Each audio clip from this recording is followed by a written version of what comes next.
What do you want to do?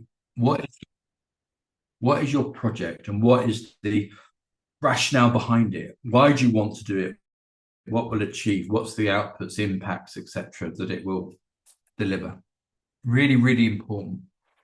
And how that project fits with your organization. Funders will not just look at what you put in your application. They will look at available data that might be there. They'll look at your social media channels. They'll look at your website. They'll look at your reporting, and make sure that the story is told as to who you are, what you do, and that what you say in the application is consistent with what other public facing information that you have says. So you want to recognize the funder drivers. Why is the funder doing this? Is it an operational funder, that wants to just make life better? And that sounds casual, and I don't mean it to sound casual. Children in need, a big thing for children in need is about children having fun. Yeah. It's about giving opportunities for children in need to have fun, to make their life better. A big driver for like Paul Hamlin is about creating learning that will create change that will be used for political lobbying. So no project, no organization is going to be able to go to all sorts of funders. And this strong and successful fundraising is about working out where your niche is. Who are the funders that you go to? Who are the funders that share your interests, share your vision, and understand what you want to do? I've just been doing some work for the Primary Science Teaching Trust, which is a charity that exists to promote and support excellent science teaching in primary school. Okay, and actually, it's not just about the next generation of scientists. It's about developing a population, an adult population, longer term, that isn't afraid of science. And that means that you've got people who are curious, people who will challenge false news, people who've got their own analytical and research skills. And that's quite niche. There's a lot of funders who won't fund that. Partly because it's very niche about science, partly because it's about long-term change, partly because it's delivery in schools and people have that fear about the swap over with statutory responsibility. But when you find your tribe or your crowd and the people who might fund it, then you get quite energized and quite excited. There are, as we said, many thousands of trusts and foundations. And it's a bit of a brokering exercise. It's a bit of a dating exercise. Where are you going to go? Who are you going to approach? If you start approaching the wrong ones, that 30% of applications being ineligible, yeah, you're going to be downhearted very quickly. And your motivation and your resilience as fundraisers in this is really, really important. When you go into the application process, you want to give the funder confidence. You are the right organization to do this. You can deliver this. You know what you're doing. This might be new work for you. You might be scaling work up. You might be transposing existing work, but you are the right people to do this. Okay. But it's not just about you can deliver it. It's about the whole customer journey we talk about quite often. A real life example from my career, I used to be director of Wales for an organisation called Rathbone, a training organisation, work-based learning organisation. And we bid to the lottery for non-lottery funds, actually, and quite unusual for the lottery. It required a presentation. And it was about support for employability for kids who were leaving the care system. And the feedback we had was that we had the best project in many ways. What we said we were going to do, the support we were going to offer those kids was better than the two organisations we were bidding against. What we weren't able to do was we weren't able to give the funder any confidence that actually we could engage with care leavers. We weren't a care leaver organisation as such. We were going to be dependent upon partnerships to get in contact with care leavers to have that engagement. It's all very well to give you £500,000 to support care leavers, but not if you can't get care leavers to come and, be part of what you're delivering. And I've seen that more and more in my career. I've seen organizations that have a really good product, but they don't have their tribe, they don't have their audience. There's an organization I worked with a number of years ago. They no longer exist, but they were a youth film organization that supported young people to make films. But they didn't have their own membership.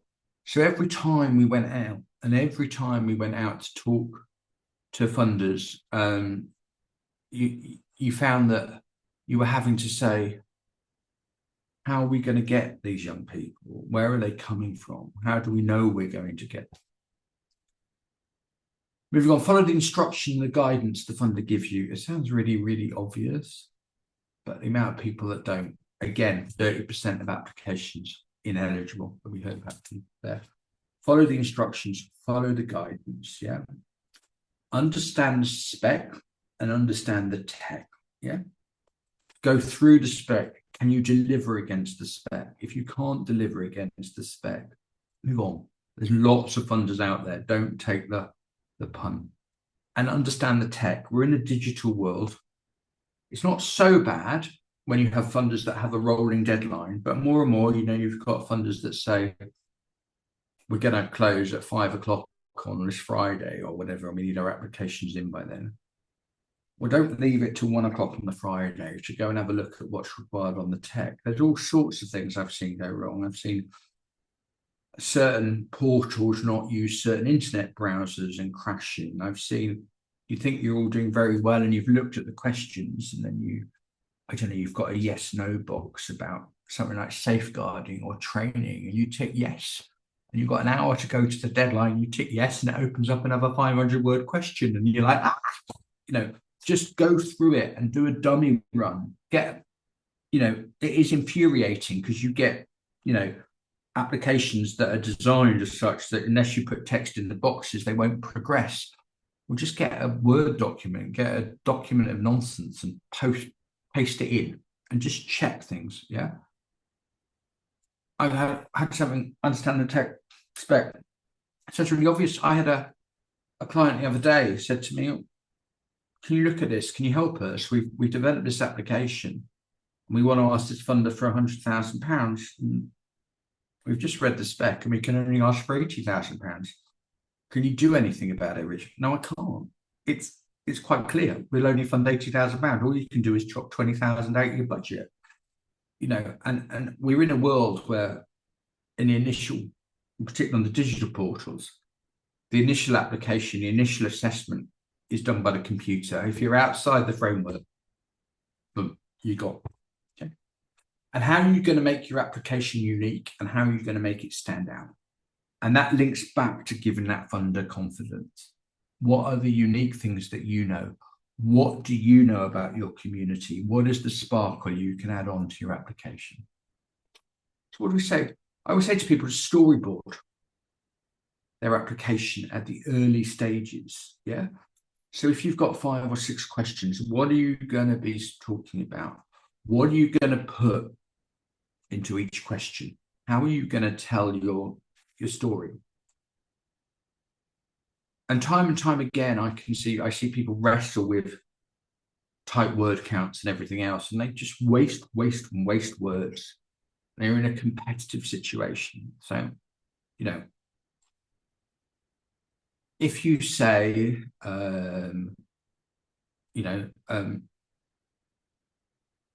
so our organization is a CIC, they probably know that because the application before would have been, what is your name? What's your registration details? What's your governance structure? when you established. I can see organisations waste words and words and words saying, we are a registered charity established in whatever. Wasted sentence when you've only got so many. Yeah. Storyboard your application. Don't repeat yourself in every single question response. You develop the application. You take the reader on a journey. You take them down, looking at that last point on that slide, the funnel, the spotlight approach, the big picture at the top. This is who we are. This is the problems that we're trying to seek to solve. Let's funnel it in. What can we do with you as a funder? What's going to be our outputs? What's going to be our inputs? What is that customer journey? I've already talked about, how you give the funder confidence that you can recruit the cohort that you want to what's your organizational structure? What staff will you have to work with them? What recruitment and marketing will you be undertaking? What's your quality assurance you put in? What's your evaluation? Funders these days recognize that your funds are limited, huge oversubscription, everything else. So how are you and how are your peer organizations going to benefit from the learning from your project? How are you going to evaluate it? And what is your budget? Okay. So what the funder may want to know, why you? What's your past experience? Is this new or existing work? Yeah. Do you understand the context, the strategical and operational context that you're funding into? What is your methodology? What will you deliver? How will you deliver it? Give that confidence here. You want to be precise, not we're going to deliver some sessions. How many sessions? Where are the sessions going to be? Are they going to be in community halls? Are they going to be in schools? Are they, let them picture it. EDI is really, really important. Not just that you've got an equality and diversity policy, but what are you doing proactively to reverse underrepresentation, to get out to communities who may not often engage with you? How are you being active in addressing inequalities? Let's use the racism example. Wales's priority is to become an anti-racist nation. It's not just that we won't allow racist behavior in our projects, it's that we go out to actually be proactive in stopping racism. And that's what we're talking about with EDI here. How do you fit with policy? How do you fit with your local policy, your population needs assessment, your PSB, your local authority action plans, right up to things like wellbeing goals for Wales? What's the need for the project? How do you know it's needed? What's informing your need? Evidence it. And third-party evidence is really, really important here. Anybody can always say, what? We believe this is needed. I could stand there and say, I believe that, we're saying anybody can fundraise, and this is a bit facetious, but I believe I need £50,000 from a donor. Yeah, well, you believe that, Richard, whatever. But actually, it's a third-party endorsement that makes it strong. Who's saying it's needed? Who's saying why it's the best? What have you got in terms of reviews? What have you got? We use all sorts of things with some of our clients. We've got a visitor attraction client in Bristol. We use their TripAdvisor reviews because they're really, really strong. We use evaluation from participants. What do people say? Why do people say they need this? Have we turned people away? Are you not running enough sessions? Are there a risk of scaling back activity? What's the risks? Funders know there's risks. Don't say there's no risks, because there never is no risks. Funder confidence is about getting funders to understand there are risks, and you know what those risks are, and you're managing and mitigating those risks. Quality assurance is really important. Your exit strategy, so important. Funders don't,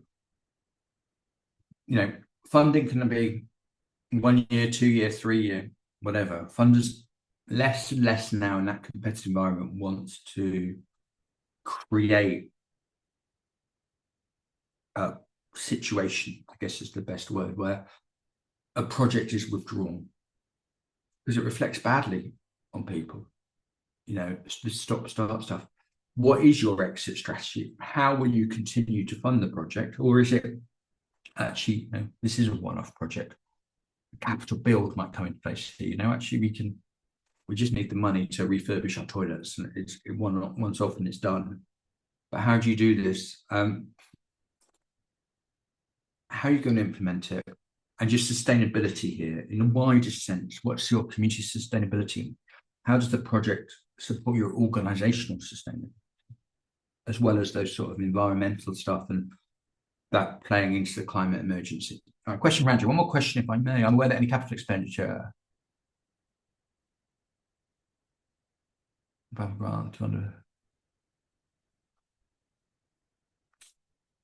okay, so you're going to be, this question is about capital funding and how you present that, as I understand it, in a bid and community impact activities. To be honest,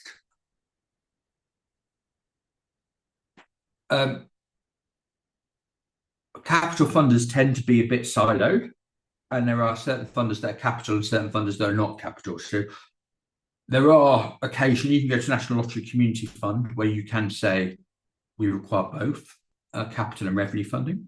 And actually, you need to very clearly say what your capital is and what your capital costs are.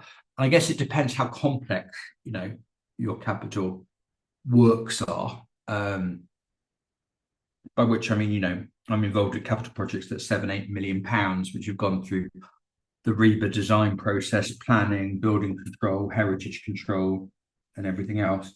But always for capital, you've got certain funders that will fund capital and certain funders that won't. So that's your first question, is about the eligibility. Can I put capital funding into this or not? And sometimes it's unclear, and you might need to contact the funder and say, will you take a capital application? And there's certain bits of capital expenditure, or what is your definition of capital? Bricks and mortar, very obviously capital. But these days you can spend, 150 grand on a website. Is that capital? How do people view it? So that discussion with the funders, and funders are generally quite open to that, because they'd rather have eligible applications than the cost of recording and responding to applications that aren't eligible. But the thing to remember with any capital application, I guess sometimes I'm going to say with heritage, but we've moved on even in that field. So, heritage preservation, there used to be just a case that we're preserving important structures for future generations, but actually it's much more about that now. It's about, okay, a funder is prepared to give you money to the bricks and mortar, but what's going to happen inside the building? So, we've been working on the redevelopment of Club Evil Park in Cardiff, a live music venue, and actually redevelopment will allow greater level of audiences, greater financial resilience, greater sustainability, additional work with emerging artists. So that is the impact of the capital investment. So the two have got to be linked up together and tell that story, but tell the story in a slightly different way, particularly with sort of the budget and everything else, and targeted to particular capital funders. Andrew, I hope that answers that question. Activities, outputs, outcomes, and impact, really, really important. Activities, what you will do. Yeah, we'll fund X number of basketball clubs. We'll pay for that racking in the yard fit out. Yeah. Outputs, what will be delivered? So, X number of people have gone through these basketball courses. Yeah, it develops their fitness, it develops teamworking, and impact, the long-term difference it makes, maybe reduces inequalities in society, improves their health outcomes. And it might be that you're not able to prove your impact, really. That there's a logic model that says that impact will be delivered, but actually your evaluation is such you can't prove it. And, if you're talking about improving well-being or reducing inequality across the population, there's multiple interventions. I don't like that word, but there's multiple interventions or activities that contribute towards that. So it's probably very difficult to say what is just attributable to your own work. Yeah. So in terms of that, I always talk about this, building a new school. So the activity is you're building a new school, you're training teachers, and your output is that new school with trained teachers. Yeah? Your outcomes are better education for children and young people. But your impact is longer term, educated in a prosperous population. This could be a primary school, and you might not know or see the difference in a prosperous population for a generation until those young people progress into adulthood. But you can be working towards it. You can talk about that impact. So some top tips for bid writing. Are you going to adopt a strengths or a needs approach? This is about understanding your funder. Okay. So strengths approach, you'd always do this in commissioning. We are the right people to do this. We're a safe pair of hands. We can deliver this. We know we can deliver it. You've got no risks in giving us money. The needs approach, slightly different. We're good. We're a great organization and we know all of this. We could do far more, but we need a bit of investment. We need a partnership development officer. We need a better evaluation framework. We need a better impact framework. Yeah. Certain funders get drawn by different things. Be consistent in your bid. Be consistent what you're talking about. And I see it time and time again. We talk about budget in a minute. And I always say to people, start early on with the budget. First of all, determining can you deliver within the financial envelope that the funder is prepared to pay for. Yeah. And often I see stuff and, we see it a lot as a consultancy, and it's, budget's being changed at the 11th hour. And actually, it can change everything by changing the budget. I've talked about, you be very clear about, we're going to deliver 30 sessions. We're going to employ X number of staff. And then suddenly you shave 5%, 10% off the budget. Are you still delivering 30 sessions? Be really consistent. If you're using job titles, be really clear that you use the same job titles. If you talk about the people you're going to be supporting, are they customers, beneficiaries, service users, clients? And I see an application sometimes where you see all 4 or 5 different terms used, and you're like, oh, do they mean the same thing? Understand the funder's knowledge point. Some funders are generalists, yeah? They don't. You can understand that they have a baseline of knowledge that's the same as member of Joe Public. I said I was with Colwinston the other day, and Colwinston's a big funder. One of their priorities is opera. And Leanne from Colwinston was saying, how people waste a lot of space on their applications. And they say, we're going to do a production of Madame Butterfly. And, they go, Madame Butterfly is by Puccini, and it's a tragic opera, blah, blah, blah, blah, blah, blah, blah, blah. And it's like, we know that. We're an opera funder. We're opera specialists. Don't waste your words telling us that. Look at what our knowledge point is going to be. Use the funder's language. National Tree Community Fund is a really good example here. The first question is, tell us what's good about your community. Tell us what challenges your community face. Yeah. And I always expect people who, my organization writes bids to then talk about community, to talk about challenges, to talk about what is good. Make it easy for the person assessing the application. Remember that 400% rise in applications we're talking about. So don't make them find the answers. Yeah. And this goes back to answer every point of the question a bit further down. What is good about our community? I'd put it as a heading, a subheading. What's good about our community? When you're reviewing the application, when you're reviewing your narrative, look at some of the key words in the question. Now, presume you're using a Word document.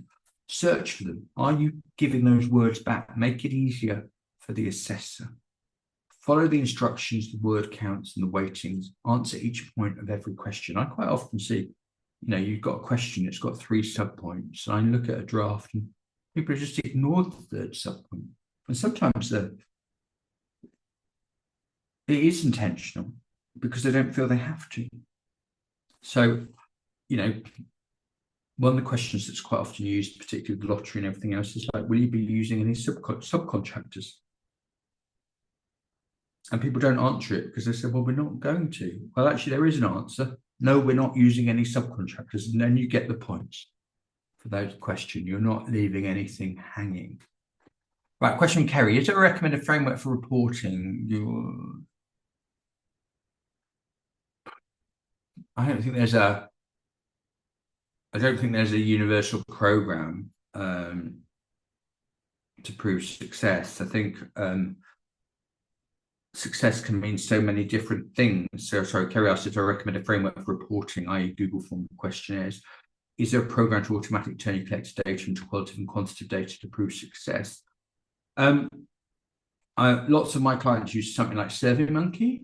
I know there's other options available because there is a certain level of interrogation and analytics that can be pulled off of there, and you can be actually, depending how big your data pool is, you can be, if you've got participant characteristics or geographies, you can cut your data by different geographies or different personal characteristics, so you can see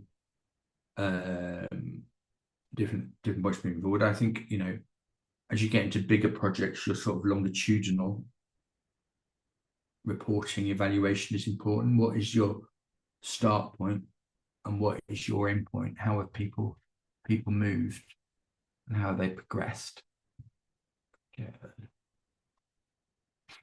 I've touched on this before. Evidence your statements. Your third-party endorsements are stronger than your own statements. Did some work last year, I think, on the Welsh Borders Classical Musical Festival, New Music Festival. And actually, they had some fantastic, I can't remember it word for word, but they had a fantastic review headline from the Sunday Times about how this magical, geographically beautiful community in the Welsh Borders became a generator to experience, world-class classical, new classical music. And that, from the Sunday Times is far better than saying, well, we're good. That's how someone saying this is really, really important. Collect data to support your application. I think Kerry was talking there about that question about data for reporting, but in some ways your data collection could start earlier. Now you could be on that cycle that we talked about of developing applications and moving forward. So using smaller applications, what does it tell you? But actually, I'm doing something at the moment with a theatre company in Swansea, and we're going out to the community. We're saying, what do you want? Do you want more of this? Do you want less of this? Do you want particular workshops? Do you want dance? Do you want improv? And you're building it out that way. Okay. Who are you going to work with? What's your partnerships? What are you going to learn? And why now? This is so important. Yeah. Particularly with the lottery application. Funders are hugely oversubscribed. Yeah. We talked about. So why now? Why are you putting this application in now? Yeah. And make that case and find those hooks to hang it on. Because otherwise there's a risk that I've seen it before, particularly with Arts Council, I have to be honest, and Heritage. We think this is a great project, but there were other projects in this round that were more timely to receive the funding. So actually, is there an anniversary you can hang the hook on? Is there a particular need that this has to be done now because an opportunity is going to pass? Do you have the opportunity to work with a particular producer, composer, musician that will pass? Is there, what is the opportunity? And actually, it could also be the fact that you're going to lose momentum. You've developed something. We all know it takes a lot more effort to start a project than to continue a project. So if something's had a load of investment in the past, you want to keep it going, keep it going. Your budget is integral. Your budget talks to your narrative. Yeah. So if you talk about 30 sessions in your narrative, you'd expect the budget to talk about the cost of 30 sessions times £250 or whatever equals that. The confidence in your budget is really, really important. What is the basis of your calculation? Yeah. How you move that forward. Make sure that if you talk about job titles, you use the same job titles in your budget as you use in your narrative. I often see that. Link workers people talk about link workers in the narrative and then talk about key workers in the budget, and you're there like, is this the same? And recognize that different people might score different questions. So don't assume. If a question asks you the same thing, you think, I've answered that 2 questions previously. It's asking you the same thing for a reason. Answer it. Use your unique knowledge. Make your bid burst alive. Why you? What are your case studies? What are your quotes? Put your photos into it, if you can. Your own data that nobody else has got. X number of people said we're superb. Our waiting list is such. What's linked to your webpage? Add your own organizational sparkle. And that is really, really, really important. I'm going to jump that side and come back to it. People talking about using AI. And the one thing AI can't do is it can't add that organizational sparkle. Yeah. AI is generic. It's emotional. It's got a place in bid writing, 100%. Remember, anything you put into AI, unless you're using a closed system, is a risk of being shared with everybody. So be careful about how you share things, but it can certainly pull off key data. Remember, it's not always right. You might want to validate it separately.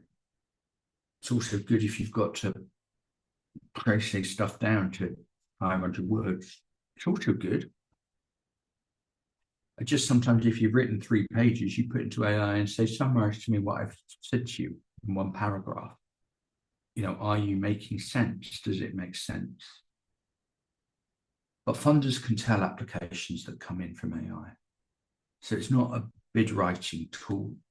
It can help you if you've got to answer a question about risks. You could say, running a choir for kids with Asperger's, what could be some of the key risks we need to consider and pull that forward? But it's your personal sparkle that it doesn't know. Your case studies, your knowledge, your in-depth understanding of the communities, geographic that you work with, that's the important thing here. And AI can't deliver that. That 400% increase in applications, a whole chunk of them being churned out on AI. Yeah. And this will give you the first footing over people like that.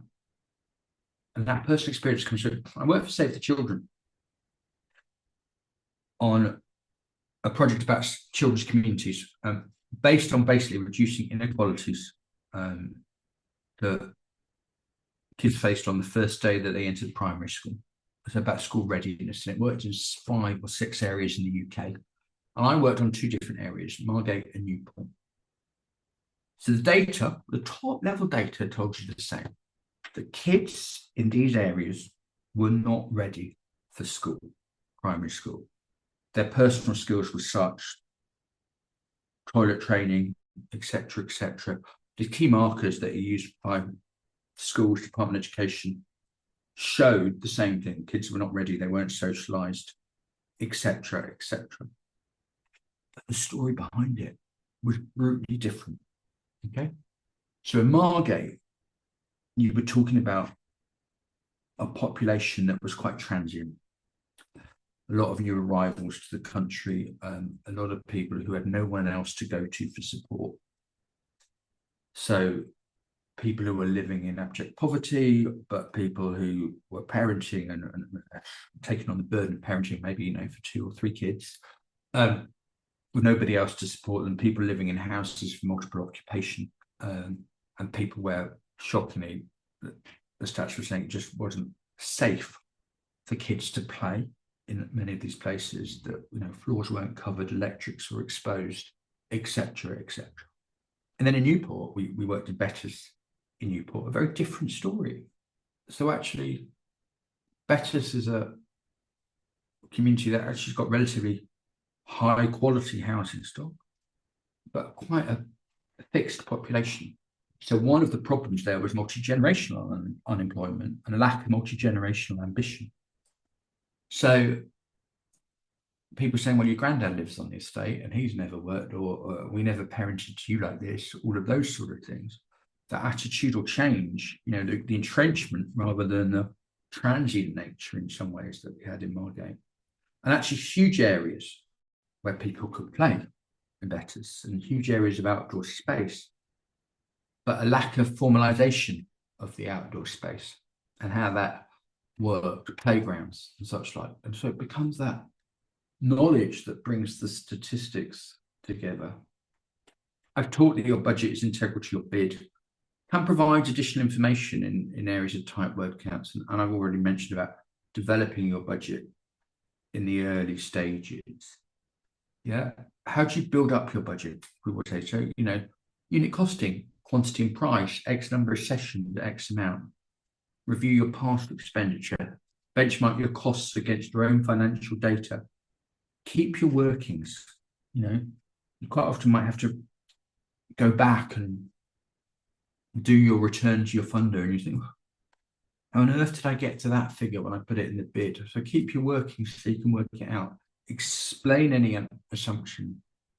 I talked about having your narrative in your budget reflecting the terminology in your bid.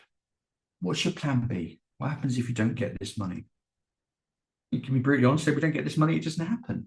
We get this money, don't get this money, it doesn't happen at this level. All of that's really, really valid, yeah? Can you cover all your costs? And by all your costs, that means some contribution towards your core costs, so your full cost recovery, your inflation, your NI, your pension costs, your overhead costs, your full cost recovery, your VAT, irrecoverable VAT, and making sure you've got a contingency. Okay. So what's the biggest mistakes I see there in grant making? I don't see the big mistake we saw in that stat earlier about ineligible applications. But yeah, I think that's definitely some people who don't answer the full question, people who don't read the guidelines, people who don't use the funder language, people who assume a level of knowledge about the community, the types of people, etc., etc. People not following word counts, rushed applications. I've said to clients before, let's cut down the amount of applications we make. Let's do quality applications so our success rate goes up. Absolutely, 100%. Conflicting, confusing narrative, and that can be really difficult. And sometimes you get caught up in the turmoil, for want of a better word, of the application. So actually, get somebody else to read it. Does this make sense? Do you understand what I'm saying? How can it be improved? Fewer, better applications will reap you stronger results. And that's it. Happy to take any more questions, either now or directly. You're going to get the slides, but that is, I hope that was useful.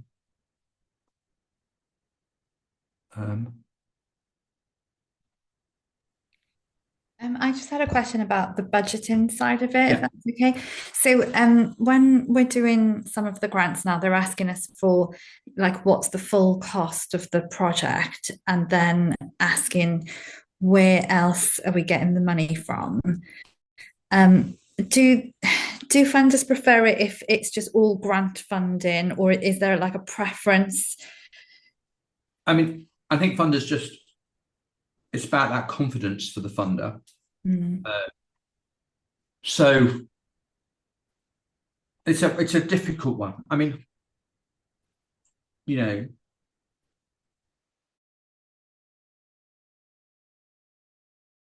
I said I was with Collinston last week, and actually Leanne from Collinston, this is one of the questions I teach at Royal Welsh College, and she said to the students, she said, I don't like it when people just say, we're going to get it from other trusts and foundations. I like to know who you're thinking of applying to.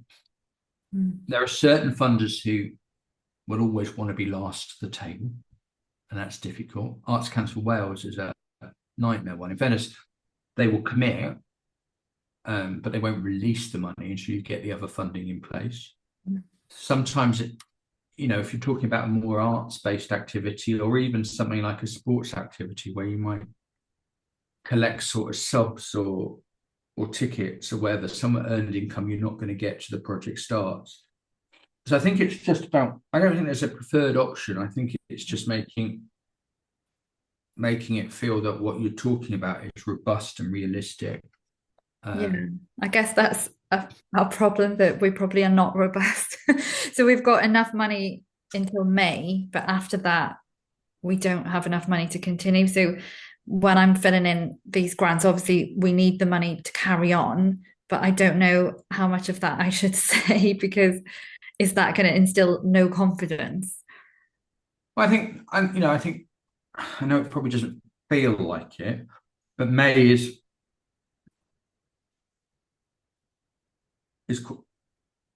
it's not tomorrow. You know what I mean? So there is time to see. We've got 6 months. There's lots of organisations that don't necessarily know where their money's coming from in 6 months' time. I think, and it always depends how many words you've got, and what the questions are.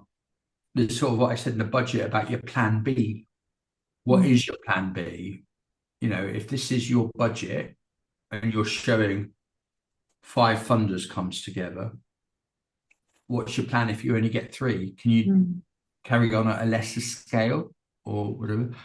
These are tough times, and funders know that. So I don't think, I don't, and like I said, they don't want surprises. They'll be looking at your accounts. You'll be asked to provide them and everything else. So I think that I always say honesty is the best policy. Yeah. Sorry, one final thing. Yeah. Is it worth putting in? So we've been having lots of discussions with primary care who might want to pay for us as a service. That's not guaranteed? Is it worth putting things that might come to fruition in with regards to like budgeting? Like we might get this money from this person. I think there's a sort of proportionality and realism about that.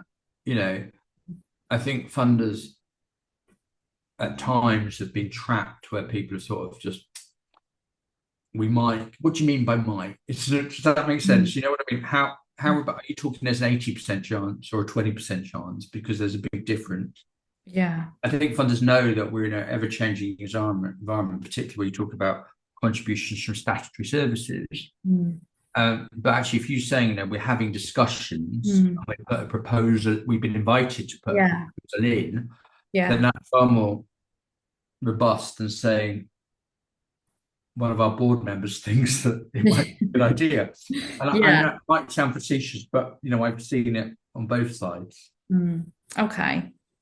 Yeah, we've submitted a proposal and we have another meeting with them in December. So it is possibly very likely.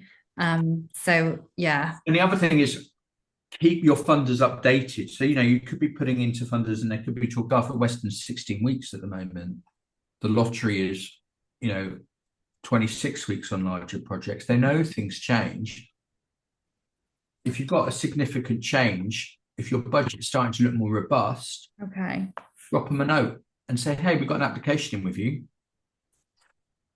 A good example quickly. So the project in Bristol that I'm talking about, we had to raise £3.5 million for this heritage site in Bristol. And we were adamant as a fit with Headley, who is a a trust part, the Sainsbury's families. We put something in a year ago. No real response. We chased in July. We got quite a nice, yeah, okay, yeah, we'll look at it soon. And then we went into them and said, you know what, just let you know, we're at 3.3 million of the 3.5 million we need to raise. Suddenly they're kicking into action, assessing whatever. They now see this as being a, that communication where you're in assessment is important.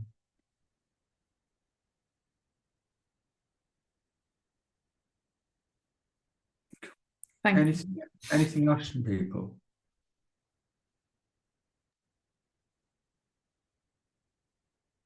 Okay, I think we're drawn to the end now. So thank you, Richard. Thank you, everybody, for coming along and posing your questions. It's been really interesting. So thank you, everybody. We've had a bit of a technical issue, so we can't share the link